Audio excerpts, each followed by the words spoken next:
നമസ്കാരം. ഹലോ ഡോക്ടറിന്റെ പുതിയൊരു എപ്പിസോഡിലേക്ക് എല്ലാ പ്രേക്ഷകർക്കും സ്വാഗതം. വന്ധ്യതയെക്കുറിച്ചും നൂതന ചികിത്സാ മാർഗങ്ങളെക്കുറിച്ചുമാണ് ഹലോ ഡോക്ടർ ഇന്ന് സംസാരിക്കുന്നത്. നമുക്കൊപ്പം ചേരുന്നത് Thiruvananthapuram Yana women's hospital and fertility സെന്ററിലെ കൺസൾട്ടന്റ് ഗൈനക്കോളജിസ്റ്റും ലാപ്രോസ്കോപ്പിക് സർജനും ഫെർട്ടിലിറ്റി സ്പെഷ്യലിസ്റ്റുമായ ഡോക്ടർ ജീനു ബാബുവാണ്. നമസ്കാരം ഡോക്ടർ. ഡോക്ടർ, നമ്മൾ വന്ധ്യതയെക്കുറിച്ചാണ് ഇന്ന് സംസാരിക്കുന്നത്. അപ്പോൾ എല്ലാവർക്കും ഒരുപോലെ തന്നെ ഒരു വിഷയം കൂടിയാണിത്. അപ്പോൾ വന്ധ്യത ഉണ്ടോ എന്നറിയുന്നതിന് ദമ്പതികൾ എപ്പോഴാണ് ഡോക്ടറെ കാണേണ്ടത്, എവിടെയാണ് ചികിത്സ തേടേണ്ടത്, അതിനെക്കുറിച്ച് തന്നെ സംസാരിച്ച് ഹലോ ഡോക്ടർ ആരംഭിക്കാം. കല്യാണം കഴിഞ്ഞിട്ട് ഒരു വർഷം ഹസ്ബൻഡും വൈഫും ഒരുമിച്ച് താമസിച്ച് പ്രത്യേകിച്ച് ഗർഭനിരോധന മാർഗ്ഗങ്ങളൊന്നും ഉപയോഗിക്കാതെ പ്രഗ്നൻസിക്ക് വേണ്ടി ട്രൈ ചെയ്തിട്ട് കുട്ടികളാകുന്നില്ല എന്നുണ്ടെങ്കിൽ വന്ധ്യതയ്ക്കായിട്ടുള്ള ട്രീറ്റ്മെൻറ്റ് സ്റ്റാർട്ട് ചെയ്യേണ്ടതാണ്. അല്ലെങ്കിൽ വന്ധ്യതയുടെ കാരണം എന്താണെന്നുള്ളത് കണ്ടുപിടിച്ചിരിക്കേണ്ടതാണ്. ഇത് സ്ത്രീയുടെ പ്രായം 35 വയസ്സിന് താഴെയാണെന്നുണ്ടെങ്കിൽ. എന്നാൽ സ്ത്രീകളുടെ പ്രായം 35 വയസ്സിന് മുകളിലാണ്, അല്ലെങ്കിൽ എന്തെങ്കിലും പ്രത്യേകിച്ചുള്ള പ്രശ്നങ്ങൾ, അതായത് PCOD, എൻഡോമെട്രിയോസിസ്, ഫൈബ്രോയിഡ് എന്നിങ്ങനെയുള്ള പ്രോബ്ലംസ് എന്തെങ്കിലും ഉണ്ടെന്നുണ്ടെങ്കിൽ ഉടനെ തന്നെ ചികിത്സ തുടങ്ങേണ്ടതാണ്. 35 വയസ്സിന് മുകളിലാണെന്നുണ്ടെങ്കിൽ 6 മാസം പ്രഗ്നൻസിക്ക് ട്രൈ ചെയ്തതിന് ശേഷം കുഞ്ഞുങ്ങളാകുന്നില്ല എന്നുണ്ടെങ്കിലും വന്ധ്യതയുടെ കാരണങ്ങൾ എന്തൊക്കെയാണ്, അതിന് വേണ്ടിയിട്ടുള്ള ചികിത്സ തേടേണ്ടതാണ്. ചികിത്സ തേടേണ്ടത് പ്രധാനമായിട്ടൊരു വന്ധ്യത ചികിത്സ വിദഗ്ധയുടെ അടുത്താണ്, അല്ലെങ്കിൽ ഗൈനക്കോളജിസ്റ്റുമാരുടെ അടുത്തും വന്ധ്യതാ ചികിത്സയിൽ പ്രാഗൽഭ്യം നേടിയിട്ടുള്ള ഗൈനക്കോളജിസ്റ്റുമാരുടെ അടുത്തും ട്രീറ്റ്മെൻറ്റ് നമുക്ക് നേടാവുന്നതാണ്. പിന്നെ പുരുഷന്മാരെ സംബന്ധിച്ചാണെങ്കിൽ അവരുടെ ബീജപരിശോധനയിൽ എന്തെങ്കിലും പ്രശ്നങ്ങളുണ്ടെങ്കിൽ, അതായത് കൗണ്ടിൽ എന്തെങ്കിലും കുറവോ അല്ലെങ്കിൽ മോട്ടിലിറ്റി പ്രശ്നങ്ങളോ അങ്ങനെ എന്തെങ്കിലും ഉണ്ടെന്നുണ്ടെങ്കിലും ഉടനെ തന്നെ ട്രീറ്റ്മെൻറ്റ് ആരംഭിക്കേണ്ടതാണ്. ഘടകമാണല്ലേ?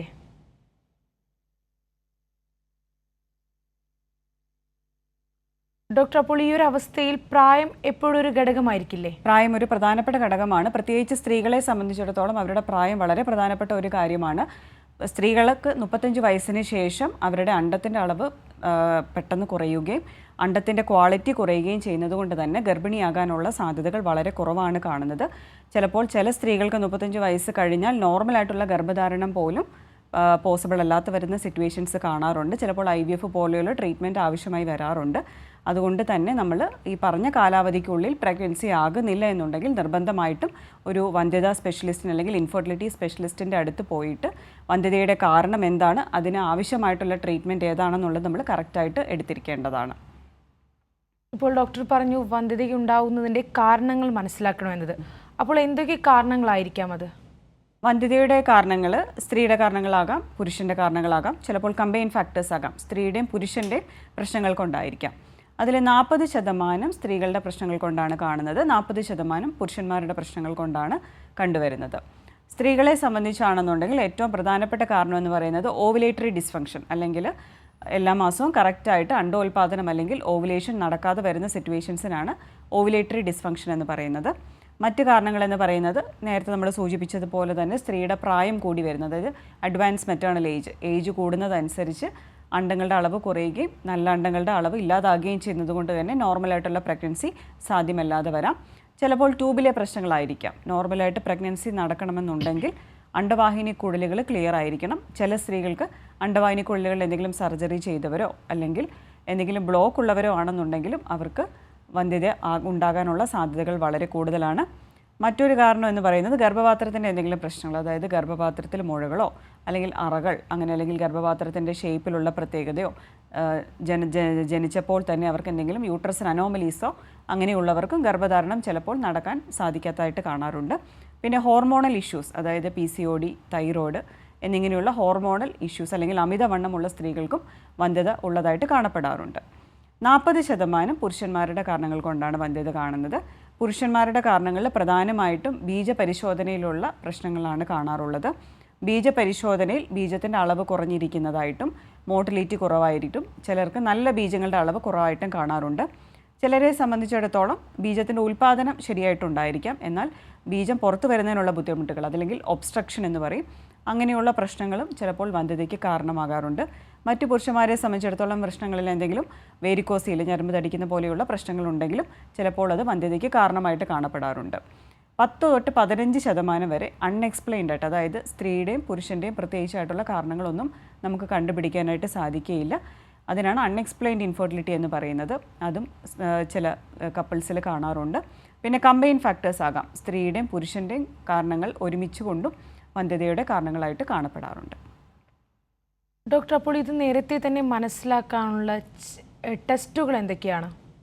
സ്ത്രീകൾക്ക് നമ്മൾ അതിൻ്റെ കാരണം എന്താണെന്ന് കണ്ടുപിടിക്കുക എന്നുള്ളത് വളരെ അത്യാവശ്യമാണ്. അപ്പോൾ അതിൽ നമ്മൾ പറഞ്ഞു ഏറ്റവും പ്രധാനപ്പെട്ട ഒരു കാര്യം എന്ന് പറയുന്നത് ഓവുലേഷനിലുള്ള ബുദ്ധിമുട്ടുകളാണ്, അല്ലെങ്കിൽ ഓവുലേറ്ററി ഡിസ്ഫങ്ഷൻ. നോർമലായിട്ട് ഒരു സ്ത്രീക്ക് എല്ലാ മാസവും ഏതെങ്കിലും മാറി മാറി ഓരോ ഓവറിയിലും അണ്ടോൽപാദനം നടക്കാറുണ്ട്. ഈ അണ്ടോൽപാദനം കറക്റ്റായിട്ട് നടക്കുന്നുണ്ടോ എന്നറിയാൻ വേണ്ടിയിട്ടുള്ള ടെസ്റ്റുകൾ അവൈലബിൾ ആണ്. അതിൽ ബ്ലഡ് ടെസ്റ്റ് ഉണ്ട്, സ്കാനിംഗ് ഉണ്ട്. സ്കാനിങ് വന്ധ്യതാ ചികിത്സയിൽ വളരെ പ്രധാന പങ്ക് വഹിക്കുന്ന ഒരു ഇൻവെസ്റ്റിഗേഷനാണ്. സ്കാനിങ്ങിലൂടെ എല്ലാ മാസവും അണ്ടം വളരുന്നുണ്ടോ, അണ്ടം പൊട്ടുന്നുണ്ടോ, ഓവുലേഷൻ നടക്കുന്നുണ്ടോ എന്നൊക്കെ നമുക്ക് അറിയാനായിട്ട് സാധിക്കും. എന്നാൽ ഈ ട്യൂബിലെ പ്രശ്നങ്ങൾ നമുക്ക് സ്കാനിങ് വഴി കണ്ടുപിടിക്കാൻ സാധിക്കുകയില്ല. പിന്നെയുള്ളത് യൂട്രസിലുള്ള മുഴകളോ മറ്റ് യൂട്രസിൻ്റെ ഷേപ്പിലുള്ള പ്രശ്നങ്ങളോ ഒക്കെ നമുക്ക് സ്കാനിങ്ങിലൂടെ അറിയാനായിട്ട് സാധിക്കും. പിന്നെയുള്ളത് ബ്ലഡ് ടെസ്റ്റുകളാണ്. ബ്ലഡ് ടെസ്റ്റിൽ പ്രധാനമായിട്ട് ഹോർമോൺ ടെസ്റ്റുകൾ, thyroid, FSH, LH, prolactin, AMH എന്നൊക്കെ പറയുന്ന ഹോർമോൺ ടെസ്റ്റുകൾ വഴി നമുക്ക് വന്ധ്യതയുടെ കാരണങ്ങൾ കണ്ടുപിടിക്കാം. പ്രത്യേകിച്ച് AMH, ആൻറ്റി മുള്ളേറിയൻ ഹോർമോൺ എന്ന് പറയുന്ന ഹോർമോൺ ടെസ്റ്റ് വളരെ പ്രധാനപ്പെട്ട ഒരു ടെസ്റ്റാണ്. നമ്മൾ ഇൻഫെർട്ടൈലായിട്ടുള്ള കപ്പിൾസിൽ നിർബന്ധമായിട്ടും ചെയ്തിരിക്കേണ്ട ഒരു ടെസ്റ്റാണ്. ഈ ടെസ്റ്റ് വഴിയാണ് ഓവറിയിൽ കറക്റ്റായിട്ട് അണ്ടത്തിൻ്റെ അളവുകളുണ്ടോ, ഓവേറിയൻ റിസർവ് കറക്റ്റാണോ, ഉള്ള അണ്ടങ്ങളുടെ അളവ് അല്ലെങ്കിൽ ക്വാണ്ടിറ്റി നല്ലതാണോ എന്നൊക്കെ അറിയുന്നതിന് വേണ്ടിയിട്ട് AMH എന്ന് പറയുന്ന ബ്ലഡ് ടെസ്റ്റ് ചെയ്തിരിക്കേണ്ടത് വളരെ അത്യാവശ്യമാണ്. പിന്നെയുള്ള വേറൊരു ടെസ്റ്റാണ് ട്യൂബിൽ എന്തെങ്കിലും ബ്ലോക്ക് ഉണ്ടോ എന്ന് അറിയാൻ വേണ്ടിയിട്ടുള്ള ടെസ്റ്റുകൾ. അതിന് എക്സ്റേ ടെസ്റ്റ് എന്ന് പറയുന്ന HST ടെസ്റ്റ് അവൈലബിൾ ആണ്. അതോടൊപ്പം തന്നെ കീഹോൾ സർജറി അല്ലെങ്കിൽ ലാപ്രോസ്കോപ്പി വന്ധ്യതയിൽ ഒരു പ്രധാന പങ്ക് വഹിക്കുന്ന ഒരു ടെസ്റ്റ് അല്ലെങ്കിൽ ഒരു ഇൻവെസ്റ്റിഗേഷനാണ്. നമുക്ക് പ്രത്യേകിച്ച് കാരണങ്ങളൊന്നും കണ്ടുപിടിക്കാത്ത സാഹചര്യങ്ങളിൽ ഒരു കീഹോൾ സർജറി ചെയ്യുകയാണെങ്കിൽ നമ്മൾക്ക് സ്കാനിങ്ങിൽ മിസ്സായിട്ടുള്ള കാര്യങ്ങൾ പലതും, അല്ലെങ്കിൽ ട്യൂബിൽ ബ്ലോക്ക് ഉണ്ടോ എന്നൊക്കെ ഉള്ളത് നമുക്ക് ലാപ്രോസ്കോപ്പിയിൽ അല്ലെങ്കിൽ കീഹോൾ സർജറിയിൽ നമുക്ക് അറിയാനായിട്ട് സാധിക്കും. ഈ ലാപ്രോസ്കോപ്പിയുടെ ഒരു അഡ്വാൻറ്റേജ് എന്ന് പറയുന്നത് എന്തെങ്കിലും പ്രോബ്ലംസ് നമ്മൾ കണ്ടുപിടിച്ച് കഴിഞ്ഞാൽ അതേ സിറ്റിങ്ങിൽ തന്നെ, അതായത് ആ സർജറിയോടൊപ്പം തന്നെ നമുക്കത് കറക്റ്റ് ചെയ്യാനായിട്ട് സാധിക്കും. പ്രത്യേകിച്ച് ട്യൂബിൽ ബ്ലോക്ക് ഉണ്ടെങ്കിലോ അല്ലെങ്കിൽ യൂട്രസിൽ ഫൈബ്രോയിഡ് അല്ലെ ഓവറിയിലുള്ള സിസ്റ്റ് എന്നിങ്ങനെയുള്ള പ്രോബ്ലംസൊക്കെ കണ്ടു കഴിഞ്ഞാൽ കീഹോൾ സർജറിയിൽ നമുക്കത് കണ്ടുപിടിക്കാനും അതോടൊപ്പം തന്നെ നമുക്കത് കറക്റ്റ് ചെയ്യാനും സാധിക്കും. പിന്നെ പുരുഷന്മാരെ സംബന്ധിച്ചാണെന്നുണ്ടെങ്കിൽ അവർക്കും ബ്ലഡ് ടെസ്റ്റുകൾ ചെയ്തിരിക്കേണ്ടതാണ്. പ്രത്യേകിച്ച് തൈറോയ്ഡ്, ഷുഗർ എന്നിങ്ങനെയുള്ള പ്രശ്നങ്ങൾ ഉണ്ടോ എന്നുള്ളത് നോക്കിയിരിക്കണം. ബീജപരിശോധന അത് ഏറ്റവും പ്രധാനപ്പെട്ട ഒരു ടെസ്റ്റാണ് വന്ധ്യതയുടെ ചികിത്സയിൽ പുരുഷന്മാരിൽ ചെയ്തിരിക്കേണ്ടത്. ബീജത്തിൻ്റെ അളവ് കറക്റ്റാണോ, മോട്ടിലിറ്റി നോർമലാണോ, നല്ല ബീജങ്ങളുടെ അളവ് നോർമലാണോ, ബീജത്തിൻ്റെ വോളിയം കറക്റ്റാണോ എന്നിങ്ങനെയൊക്കെയുള്ള എല്ലാ കാര്യങ്ങളും നമുക്ക് ബീജപരിശോധനയിൽ അറിയാനായിട്ട് സാധിക്കും. ബീജപരിശോധനയിൽ എന്തെങ്കിലും പ്രശ്നങ്ങൾ ഉണ്ടെന്നുണ്ടെങ്കിൽ അഡ്വാൻസ്ഡ് ആയിട്ടുള്ള സെമൻ ടെസ്റ്റുകൾ അവൈലബിൾ ആണ്.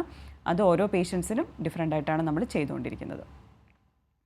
ഡോക്ടർ, നമ്മോടൊപ്പം ഇപ്പോൾ ഒരു പ്രേക്ഷക ചേരുന്നുണ്ട്. സനീജയാണ്, കണ്ണൂരിൽ നിന്നാണ് പ്രേക്ഷക വിളിക്കുന്നത്. ഡോക്ടറോട് ചോദിച്ചോളൂ. ഹലോ ഡോക്ടർ, കഴിഞ്ഞ വർഷം ഒരു IVF ചെയ്തതാണ്. കുറച്ചും കൂടി ഉറക്കെ സംസാരിക്കാവോ? ക്ലിയർ ആവുന്നില്ല. ഞാൻ കഴിഞ്ഞ വർഷം ഒരു IVF ചെയ്തിരുന്നു 2024. അപ്പോ ആദ്യത്തെ IVF തന്നെ അത് സക്സസ് ആയിരുന്നു. പിന്നെ അഞ്ചാമത്തെ ആഴ്ച അപ്പൊ സ്കാനിങ് ചെയ്തപ്പോ അത് അൺഎംബ്രിയോ എന്ന് പറഞ്ഞു. അത് എംബ്രിയോണിക് പ്രഗ്നൻസി എന്നാണോ പറഞ്ഞത്? ജസ്റ്റ് മാത്രമേ കണ്ടുള്ളൂ.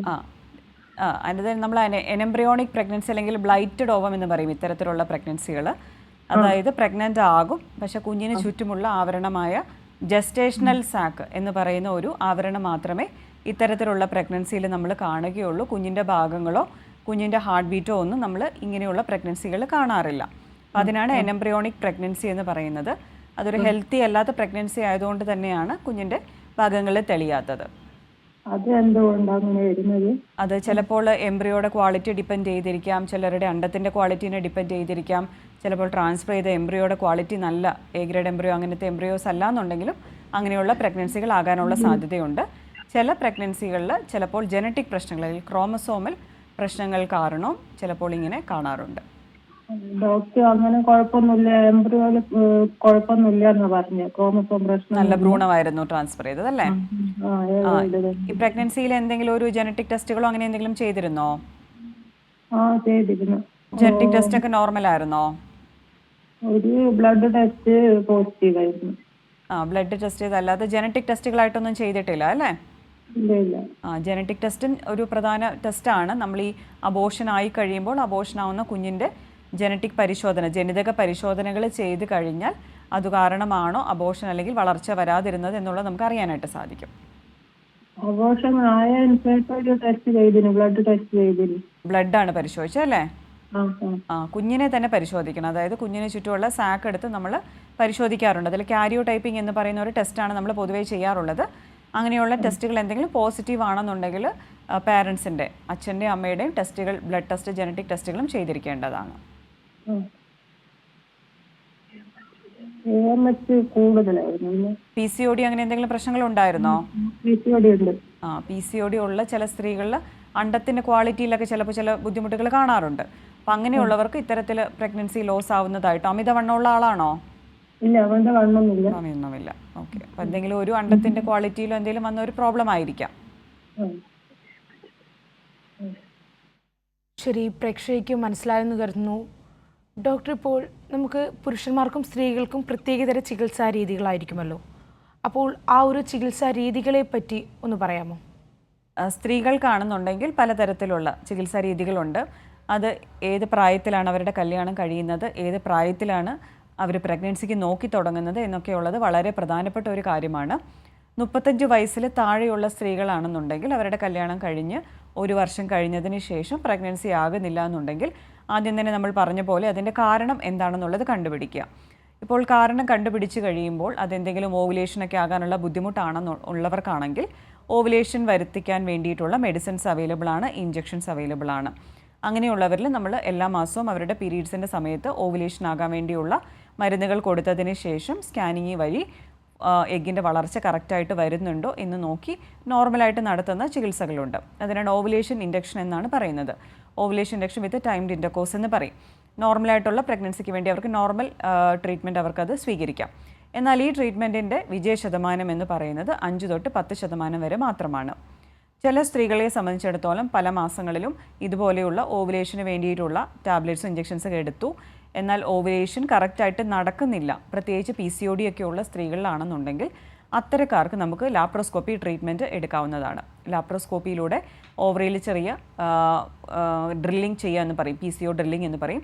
ഇങ്ങനെ ചെയ്തതിന് ശേഷം പിന്നീട് മരുന്നുകളും ഇഞ്ചക്ഷനുകളും എടുത്തു കഴിയുമ്പോൾ ചിലരിൽ കുറച്ചും കൂടി ഓവുലേഷനൊക്കെ നടക്കാനുള്ള സാധ്യത കൂടുതലായിട്ട് കാണാറുണ്ട്.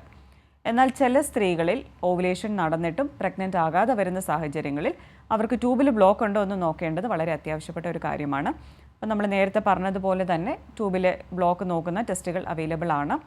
ട്യൂബിൽ ബ്ലോക്ക് കണ്ടുപിടിച്ച് കഴിഞ്ഞാൽ അതിൽ ബ്ലോക്ക് ഉണ്ട്, അത് കറക്റ്റ് ചെയ്യാൻ പറ്റാത്ത ബ്ലോക്ക് ആണെന്നുണ്ടെങ്കിൽ അവർക്കുള്ള ട്രീറ്റ്മെൻറ്റ് എന്ന് പറയുന്നത് IVF ട്രീറ്റ്മെൻറ്റ് ആണ്. ട്യൂബിൽ ബ്ലോക്ക് ഉള്ളവർക്ക് നോർമലായിട്ട് പ്രഗ്നൻ്റ് ആകാനുള്ള സാധ്യതകൾ വളരെ കുറവാണ്. അപ്പോൾ അതുകൊണ്ട് തന്നെ അത്തരക്കാർക്ക് നമ്മൾ IVF ട്രീറ്റ്മെൻറ്റ് അല്ലെങ്കിൽ ടെസ്റ്റ് ടു ബേബി എന്ന് പറയുന്ന ട്രീറ്റ്മെൻറ്റാണ് നമ്മൾ നിർദ്ദേശിക്കുന്നത്. എന്നാൽ ചില കപ്പിൾസിനെ സംബന്ധിച്ചിടത്തോളം ചിലർക്ക് മെയിൽ ഫാക്ടർ പ്രശ്നങ്ങളാകാം, പുരുഷൻ്റെ പ്രശ്നങ്ങളാകാം. പ്രത്യേകിച്ച് ബീജത്തിൻ്റെ അളവിലുള്ള പ്രത്യേകത അല്ലെങ്കിൽ ബീജത്തിൻ്റെ മോട്ടിലിറ്റി കുറവ്, അങ്ങനെയൊക്കെ വരുന്ന സാഹചര്യങ്ങളിലും ചില മൈൽഡായിട്ടുള്ള മെയിൽ ഫാക്ടർ ഇൻഫെർട്ടിലിറ്റികളിൽ നമുക്ക് IUI അല്ലെങ്കിൽ ഇൻട്രാ യൂട്രൈൻ ഇൻസെമിനേഷൻ എന്ന് പറയുന്ന ഒരു ട്രീറ്റ്മെൻറ്റ് അവൈലബിൾ ആണ്.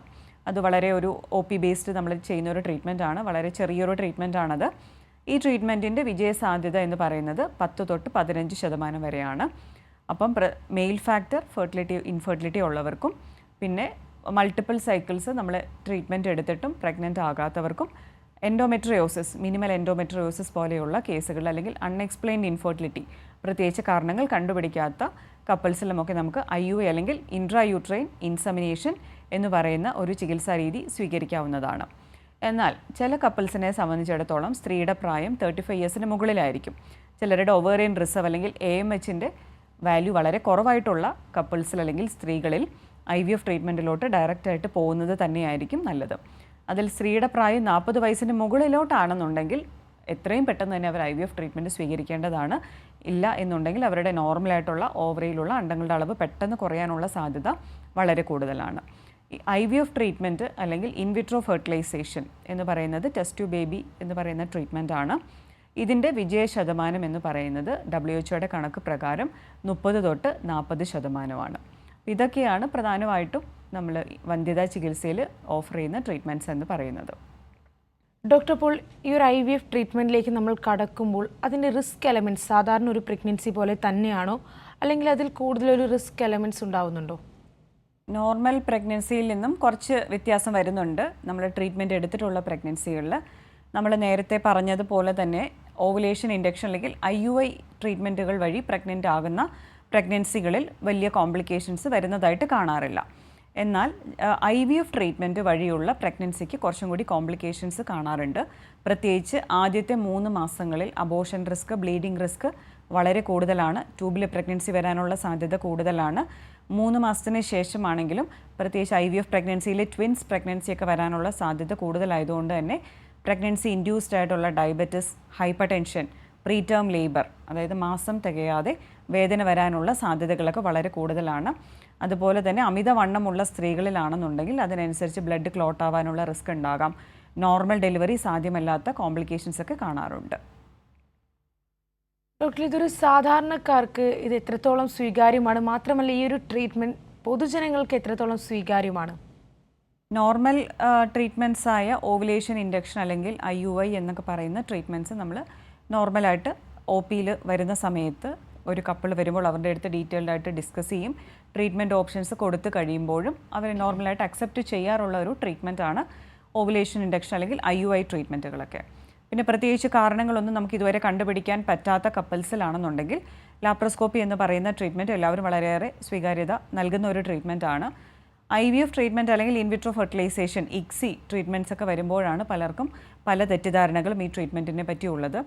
IVF ട്രീറ്റ്മെൻറ്റ് എന്ന് പറയുന്നത് ആദ്യം തന്നെ സ്ത്രീയുടെ അണ്ടം നമ്മളൊരു പ്രൊസീജിയർ അല്ലെങ്കിൽ ഓവം കളക്ഷൻ അല്ലെങ്കിൽ എഗ് കളക്ഷൻ എന്ന് പറയുന്ന പ്രൊസീജിയർ വഴി അണ്ടം പുറത്തെടുത്തതിന് ശേഷം പുരുഷ ബീജവുമായിട്ട് നമ്മൾ IVF ലാബിൽ വെച്ച് അത് ബീജം അണ്ടത്തിലോട്ട് ഇഞ്ചെക്റ്റ് ചെയ്തതിന് ശേഷം ഭ്രൂണമാക്കി ആ ഭ്രൂണം തിരിച്ച് ഗർഭപാത്രത്തിൽ നിക്ഷേപിക്കുന്ന ട്രീറ്റ്മെൻറ്റിനാണ് IVF ട്രീറ്റ്മെൻറ്റ് എന്ന് പറയുന്നത്. അപ്പം ഈ IVF ട്രീറ്റ്മെൻറ്റിനെ പറ്റി പലർക്കും മിഥ്യാധാരണകളുണ്ട്. അതായത് ഇതുവഴി ജനിക്കുന്ന കുഞ്ഞുങ്ങൾ നോർമലാണോ, അവരിൽ വൈകല്യങ്ങൾ കൂടി വരാനുള്ള സാധ്യതകളുണ്ടോ, വളരെ എക്സ്പെൻസീവ് ആയിട്ടുള്ള ട്രീറ്റ്മെൻറ്റ് ആണോ, ഇതിൽ കോംപ്ലിക്കേഷൻസ് കൂടുതലാണോ, ഇത്രയും ഇഞ്ചെക്ഷൻസ് എടുക്കുന്നത് വഴി അവരുടെ ഹെൽത്തിന് എന്തെങ്കിലും ഇഷ്യൂസ് വരാറുണ്ടോ എന്നിങ്ങനെ ഒത്തിരിയേറെ സംശയങ്ങൾ IVFിലോട്ട് പോകുന്ന കപ്പിൾസ് ചോദിക്കാറുണ്ട്. അപ്പം IVF ട്രീറ്റ്മെൻറ്റിനെ സംബന്ധിച്ചിടത്തോളം കുറച്ച് സ്വീകാര്യത ചില ആളുകളുടെ ഇടയിൽ കുറവാണ്. പക്ഷേ പ്രോപ്പറായിട്ടുള്ള കൗൺസിലിങ്ങും ട്രീറ്റ്മെൻറ്റിൻ്റെ വിജയ ശതമാനവും വെച്ച് നോക്കുകയാണെങ്കിൽ IVF ട്രീറ്റ്മെൻറ്റ് നമുക്ക് വലിയ കോംപ്ലിക്കേഷൻസ് ഒന്നും ഇല്ലാതെ തന്നെ നമുക്ക് എടുക്കാവുന്ന ഒരു ട്രീറ്റ്മെൻറ്റ് തന്നെയാണ്. ഡോക്ടർ, നമ്മോടൊപ്പം ഇപ്പോൾ ഒരു പ്രേക്ഷകൻ ചേരുന്നുണ്ട്. പാലക്കാട് നിന്ന് വിമലാണ്. വിമൽ, ഡോക്ടറോട് ചോദിച്ചോളൂ. ഹലോ. ഹലോ. പറഞ്ഞോളൂ. വൈഫിന് ഡെലിവറി കഴിഞ്ഞതാണ്. പറഞ്ഞോളൂ. അപ്പോൾ ഫീഡിങ് പ്രോപ്പറായിട്ട് എടുക്കുന്നില്ല, അതിനെ കുറിച്ചൊന്നും അറിയാൻ. പാലുണ്ട് നല്ലോണം. ഒന്നുകൂടി പറയാമോ? പാലുണ്ട്, തീരെ പാല് കുടിക്കുന്നില്ല കുട്ടി. ഓക്കെ. ഡെലിവറി കഴിഞ്ഞിട്ട് എത്ര നാളായി കുട്ടിയാണ്? 5 ദിവസം. 5 ദിവസം. നോർമലായിട്ട് കുഞ്ഞിന് മോഷൻ പോകുന്നുണ്ട്, കുഞ്ഞിന് വെയിറ്റ് കൂടുന്നുണ്ട്, കുഞ്ഞ് സുഖമായിട്ട് ഉറങ്ങുന്നുണ്ടെന്നുണ്ടെങ്കിൽ അതിൻ്റെ അർത്ഥം കുഞ്ഞിന് ആവശ്യത്തിനുള്ള ഫീഡ് കിട്ടുന്നുണ്ടെന്നുള്ളതാണ്. ഇനി ഫീഡിങ് പ്രോബ്ലംസ് എന്തെങ്കിലും കുഞ്ഞ് പാല് കുടിക്കുന്ന സമയത്തുള്ള ലാക്ടേഷൻ പ്രശ്നങ്ങൾ ഉണ്ടാകാം. അപ്പോൾ അങ്ങനെ എന്തെങ്കിലും നിപ്പിളിന് ക്രാക്ക് വരുന്നതും അല്ലെങ്കിൽ അമ്മയുടെ മുലഞ്ഞിട്ട് കറക്റ്റായിട്ട് ഇരിക്കാത്തതും ഒക്കെ ചില കുഞ്ഞുങ്ങൾക്ക് പ്രോപ്പറായിട്ട് ഫീഡ് ചെയ്യാനായിട്ടുള്ള ബുദ്ധിമുട്ടുകൾ ഉണ്ടാകാം. അപ്പോൾ അങ്ങനെ എന്തെങ്കിലും ബുദ്ധിമുട്ടുകൾ ഉണ്ടെന്നുണ്ടെങ്കിൽ നിങ്ങൾ അടുത്തുള്ള ഒരു ഗൈനക്കോളജിസ്റ്റിനെ, പീഡിയാട്രിഷ്യനെ ഒന്ന് കാണിച്ചിരിക്കുന്നത് നല്ലതായിരിക്കും. ശരി, പ്രേക്ഷകന് മനസ്സിലായെന്ന് കരുതുന്നു. ഡോക്ടർ, അപ്പോൾ ഇത്തരം ചികിത്സാ രീതികൾ നമ്മൾ എടുക്കുമ്പോൾ പ്രത്യേകം ശ്രദ്ധിക്കേണ്ട കാര്യങ്ങൾ എന്തൊക്കെയാണ്? നമ്മളിപ്പോൾ പല രീതിക്ക് ഇപ്പോൾ ചില ആൾക്കാർക്ക് കംപ്ലീറ്റ് ആയിട്ടുള്ള ഒരു ബെഡ് റെസ്റ്റ് ആവശ്യം വരുന്ന സാഹചര്യം ഉണ്ടാകുന്നു. അപ്പോൾ അങ്ങനെയുള്ള സാഹചര്യം ഉണ്ടാകുമ്പോൾ നമ്മൾ എന്തൊക്കെയാണ് പ്രത്യേകമായി ശ്രദ്ധിക്കേണ്ടത്? ഏത് ട്രീറ്റ്മെൻറ്റ്, വന്ധ്യതയിൽ നമ്മൾ ഏത് ട്രീറ്റ്മെൻറ്റ് എടുത്താലും നമ്മളൊരു ഇൻഫെർട്ടിലിറ്റി സ്പെഷ്യലിസ്റ്റിൻ്റെ അടുത്ത് ചെന്ന് കഴിയുമ്പോൾ അവർ നിങ്ങൾക്ക് ചെയ്യാൻ പോകുന്ന ട്രീറ്റ്മെൻറ്റ് എന്താണെന്നുള്ളത് വിശദമായി തന്നെ, ഏത് ഡോക്ടറുടെ അടുത്ത് പോയാലും അവർ വിശദമായി തന്നെ ചെയ്യാൻ പോകുന്ന ട്രീറ്റ്മെൻറ്റുകളെ പറ്റിയുള്ള ഒരു ഡീറ്റെയിൽസ് നിങ്ങൾക്ക് തരും. അപ്പം അത് വെച്ചിട്ടാണെങ്കിൽ നമുക്ക് ഏത് ട്രീറ്റ്മെൻറ്റാണ് നമ്മൾ ഓപ്റ്റ് ചെയ്യുന്നത് ഡിപ്പെൻഡ് ചെയ്തിട്ടാണ് ഇത് കഴിഞ്ഞിട്ടുള്ള കെയർ നമ്മൾ അഡ്വൈസ് ചെയ്യുന്നത്. ഇപ്പം നോർമലായിട്ടുള്ള ട്രീറ്റ്മെൻറ്റുകളൊക്കെ ആണെന്നുണ്ടെങ്കിൽ, അല്ലെങ്കിൽ ടാബ്ലറ്റൊക്കെ കഴിച്ചിട്ട് ഓവുലേഷൻ വരുത്താൻ വേണ്ടിയുള്ള ഓവുലേഷൻ ഇൻഡക്ഷൻ, IUI പോലെയുള്ള ട്രീറ്റ്മെൻറ്റ്സ് ഒക്കെ ആണെന്നുണ്ടെങ്കിൽ ഈ ട്രീറ്റ്മെൻറ്റ് എടുത്തതിന് ശേഷം നമ്മൾ പ്രത്യേകിച്ച് കൂടുതലായിട്ട് റെസ്റ്റ് എടുക്കേണ്ട ആവശ്യമില്ല. ഇതിന് ശേഷം നമ്മൾക്ക് നോർമലായിട്ടുള്ള എല്ലാ കാര്യങ്ങളും ചെയ്യാൻ പറ്റും. നമ്മൾ ജോലിക്ക് പോകുന്നവരാണെന്നുണ്ടെങ്കിൽ ജോലി കണ്ടിന്യൂ ചെയ്യാൻ പറ്റും. പ്രഗ്നൻസി ആയി കഴിഞ്ഞാൽ തന്നെയും ആ പ്രഗ്നൻസിയിൽ കോംപ്ലിക്കേഷൻസ് വരാനുള്ള സാധ്യതകൾ വളരെ കുറവ് തന്നെയാണ്. എന്നിരുന്നാൽ പോലും ഏത് പ്രഗ്നൻസിയിലും ആദ്യത്തെ മാസങ്ങളിൽ ബ്ലീഡിങ് വന്നു കഴിഞ്ഞാൽ അതിനായിട്ടുള്ള കെയർ നമ്മൾ എക്സ്ട്രാ കെയർ എടുക്കേണ്ടതാണ്. ബെഡ് റെസ്റ്റ് എടുക്കേണ്ടതായിട്ട് വരാം. സപ്പോർട്ടിംഗ് ആയിട്ടുള്ള മെഡിസിൻസ് ഒക്കെ എടുക്കേണ്ടതായിട്ട് വരാം. IVF ട്രീറ്റ്മെൻറ്റിലോട്ട് പോകുമ്പോഴാണ് കുറച്ചും കൂടി ദൈർഘ്യമുള്ള ട്രീറ്റ്മെൻറ്റാണ്. ആദ്യം അണ്ടം എടുക്കണം, അത് ബീജവുമായിട്ട് സങ്കലനം ചെയ്തിട്ട് ഒരു ഭ്രൂണമാക്കണം. ആ ഭ്രൂണം ചിലർക്ക് ആ സൈക്കിളിൽ തന്നെ അകത്ത് വയ്ക്കാറുണ്ട്, ഫ്രഷ് ട്രാൻസ്ഫർ ചെയ്യാറുണ്ട്. ചിലർക്ക് ആ ഭ്രൂണം ഫ്രീസ് ചെയ്ത് വെച്ചിട്ട് പിന്നീട് ട്രാൻസ്ഫർ ചെയ്യുന്ന ട്രീറ്റ്മെൻറ്റ്സ് ഒക്കെ അവൈലബിൾ ആണ്. അപ്പോൾ നമ്മൾ ഏത് ട്രീറ്റ്മെൻറ്റ് എടുക്കുന്നത് ഡിപ്പെൻഡ് ചെയ്തിട്ടാണ് നമ്മൾ എങ്ങനെയാണ് അവരുടെ എംബ്രിയോ ട്രാൻസ്ഫർ വരുന്നത് എന്നുള്ളത് തീരുമാനിക്കുന്നത്. ഈ എംബ്രിയോ ട്രാൻസ്ഫർ ചെയ്തതിന് ശേഷം അങ്ങനെ റെസ്റ്റ് ഒന്നും അഡ്വൈസ് ചെയ്യാറില്ല. എന്നാലും ഹെവി ആയിട്ട് ജോലി ചെയ്യുന്ന സ്ത്രീകളാണെന്നുണ്ടെങ്കിൽ കുറച്ചൊന്ന് ആക്ടിവിറ്റീസ് റെസ്ട്രിക്റ്റ് ചെയ്യാൻ മാത്രമാണ് അവരോട് പൊതുവേ നിർദ്ദേശിക്കാറുള്ളത്.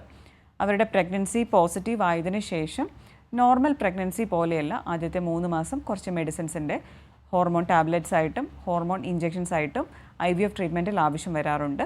അതുപോലെ തന്നെ ആദ്യത്തെ മാസങ്ങളിൽ ബ്ലീഡിങ് വരാനുള്ള സാധ്യത വളരെ കൂടുതലായതുകൊണ്ട് തന്നെ നമ്മൾ ഹെവി ആയിട്ട് ജോലിക്കൊക്കെ പോകുന്നവരാണെന്നുണ്ടെങ്കിൽ അവരോട് അതൊന്ന് റെസ്ട്രിക്റ്റ് ചെയ്യാൻ പറയാറുണ്ട്. പിന്നെ എന്തെങ്കിലും ബ്ലീഡിങ് അവർക്ക് വന്നു കഴിഞ്ഞാൽ കുറച്ച് ബ്ലഡ് റെസ്റ്റ് എടുക്കുന്നത് നല്ലതായിരിക്കും. കാരണം ഗർഭപാത്രത്തിൻ്റെ അകത്ത് ബ്ലീഡിങ് കൂടിക്കഴിഞ്ഞാൽ അതൊരു മിസ്കാരേജിലോട്ട് പോകാനുള്ള സാധ്യതകളും ചില സ്ത്രീകളിൽ ഗർഭപാത്രം നേരത്തെ തുറന്നു വരും, സർവൈക്കൽ ഇൻകോമ്പിറ്റൻസ് എന്ന് പറയും. 5-ാം മാസത്തിൽ പെട്ടെന്ന് ഗർഭപാത്രം തുറന്നു വരുന്ന ഒരു പ്രവണത കാണാറുണ്ട് IVF ട്രീറ്റ്മെൻറ്റ് എടുത്ത ഗർഭിണികളിൽ. അപ്പം അങ്ങനെയൊക്കെ എന്തെങ്കിലും റിസ്ക് ഉള്ളവരാണ് നിങ്ങളുടെ ഡോക്ടർ നിർദ്ദേശിക്കുന്ന അനുസരിച്ച് പ്രഗ്നൻസി റിസ്ക് ഉണ്ട് എന്ന് പറയുകയാണെന്നുണ്ടെങ്കിലും അവർക്ക് അവരുടെ പ്രഗ്നൻസിയിൽ കുറച്ച് എക്സ്ട്രാ ആയിട്ട് കരുതലുകൾ എടുക്കുന്നത് തന്നെയാണ് നല്ലത്. ഡോക്ടർ ഇപ്പോൾ നേരത്തെ പറഞ്ഞു ഈ ഒരു ചികിത്സാ രീതി എടുക്കുമ്പോൾ ട്വിൻസ് ഉണ്ടാകാനുള്ള സാധ്യത കൂടുതലാണ് എന്നത്. അതിനുള്ള കാരണം എന്താണ്? നോർമലായിട്ട് നമ്മൾ IVF ട്രീറ്റ്മെൻറ്റിൽ ഓരോ പേഷ്യൻസിനും ഡിഫറെൻ്റ് ആയിട്ടാണ് അവരുടെ ട്രീറ്റ്മെൻറ്റ് ചെയ്യുന്നത്. എന്നാൽ നമ്മൾ അകത്ത് നിക്ഷേപിക്കുന്ന ഭ്രൂണം എത്ര ഭ്രൂണം എന്നതിനെ ഡിപ്പെൻഡ് ചെയ്തിട്ടാണത് സിംഗിൾ പ്രഗ്നൻസി ആണോ അല്ലെങ്കിൽ ട്വിൻ പ്രഗ്നൻസി ആണോ എന്നുള്ളത് വരുന്നത്. അപ്പം ചില ആളുകളിൽ അവരുടെ എംബ്രിയോയുടെ ക്വാളിറ്റിയും അവരുടെ പ്രായവും അവരുടെ പ്രീവിയസ് ട്രീറ്റ്മെൻറ്റ് ഹിസ്റ്ററിയും എല്ലാം നോക്കിയിട്ടാണ് എത്ര ഭ്രൂണം നിക്ഷേപിക്കാം എന്നുള്ളത് നമ്മൾ പറയുന്നത്. അപ്പോൾ മാക്സിമം 3 ഭ്രൂണം വരെയാണ് നിക്ഷേപിക്കാനായിട്ട് സാധിക്കുകയുള്ളൂ. അത് ഏജ് കൂടിയിട്ടുള്ള സ്ത്രീകളാണെന്നുണ്ടെങ്കിൽ. അല്ലാത്തവരിലാണെന്നുണ്ടെങ്കിൽ സിംഗിൾ എംബ്രിയോ ആയിട്ടും 2 എംബ്രിയോ ഒക്കെ ആയിട്ടും നമുക്ക് വയ്ക്കാൻ സാധിക്കും. എന്നാൽ ചില സ്ത്രീകളിൽ ഈ 2 എംബ്രിയോ അല്ലെങ്കിൽ 2 ഭ്രൂണം അവരുടെ ഗർഭപാത്രത്തിലൂടെ നിക്ഷേപിച്ചതിന് ശേഷം 2ഉം ഇംപ്ലാന്റഡ് ആയി കഴിയുമ്പോഴാണ് അവർക്ക് ട്വിൻസ് പ്രഗ്നൻസി ഉണ്ടാകുന്നത്, അല്ലെങ്കിൽ ഇരട്ട കുട്ടികൾ ഉണ്ടാകുന്നത്, അല്ലെങ്കിൽ മൾട്ടിപ്പിൾ പ്രഗ്നൻസി ഉണ്ടാകുന്നത്. ചിലരിൽ വെച്ച ഭ്രൂണം സ്പ്ലിറ്റ് ആവാനുമുള്ള സാധ്യതകളുണ്ട്. അങ്ങനെ വരുന്ന സാഹചര്യങ്ങളിലും IVF പ്രഗ്നൻസിയിൽ ട്വിൻസിൻ്റെ സാധ്യത കുറച്ച് കൂടുതലായിട്ട് കാണാറുണ്ട്. ശരി ഡോക്ടർ. ഹലോ ഡോക്ടറിൻ്റെ സമയം ഇവിടെ പൂർണ്ണമാവുകയാണ്. വന്ധ്യതയെക്കുറിച്ചും നൂതന ചികിത്സാ മാർഗങ്ങളെക്കുറിച്ചുമാണ് ഹലോ ഡോക്ടർ ഇന്ന് സംസാരിച്ചത്. നമുക്കൊപ്പം ചേർന്നത് Thiruvananthapuram Yana women's hospital and fertility സെൻ്ററിലെ കൺസൾട്ടൻറ്റ് ഗൈനക്കോളജിസ്റ്റും ലാപ്രോസ്കോപ്പിക് സർജനും ഫെർട്ടിലിറ്റി സ്പെഷ്യലിസ്റ്റുമായ ഡോക്ടർ ജീനു ബാബുവാണ്. നന്ദി ഡോക്ടർ. ഹലോ ഡോക്ടർ ഇവിടെ പൂർണ്ണമാവുകയാണ്. നമസ്കാരം.